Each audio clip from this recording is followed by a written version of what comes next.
أعوذ بالله من الشيطان الرجيم. بسم الله الرحمن الرحيم.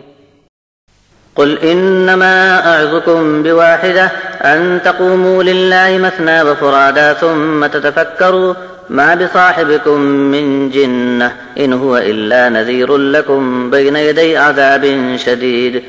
قل ما سألتكم من أجر فهو لكم إن أجري إلا على الله وهو على كل شيء شهيد.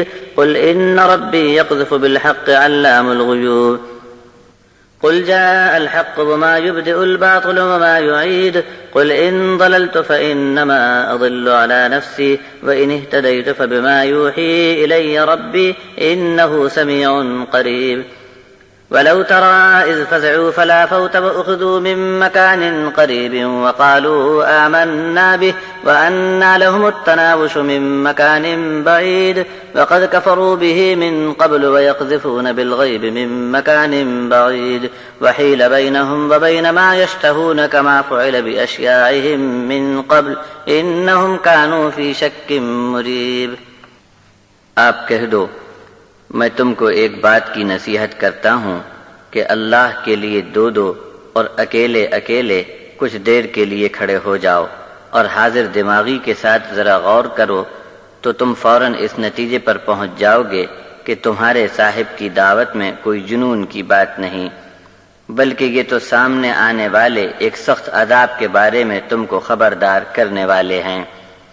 آپ ان سے یہ بھی کہہ دو کہ میں نے کبھی تم سے اجرت مانگی تھی، اگر میں نے کبھی اجر طلب کیا ہو تو ابھی واپس لے جاؤ کہ اپنا مال اپنے ہی پاس رکھو، میرا اجر تو صرف اللہ کے ذمے ہے اور اسی کی یہ شان ہے کہ ہر چیز پر آپ ہی خود شاہد ہے۔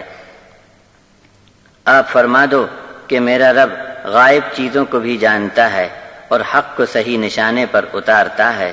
آپ کہہ دو کہ حق آ گیا، باطل بے جان ہے، نہ پہلے کچھ کر سکتا تھا نہ آگے کچھ کر سکے گا۔ آپ کہہ دو کہ اگر میں نے صحیح راستہ چھوڑا تو اس کا نقصان خود مجھ پر ہی پڑے گا اور ہدایت پر ہوں جو میرے رب نے میری طرف وحی سے بھیجا ہے، یقیناً وہی خوب سننے والا بہت قریب ہے۔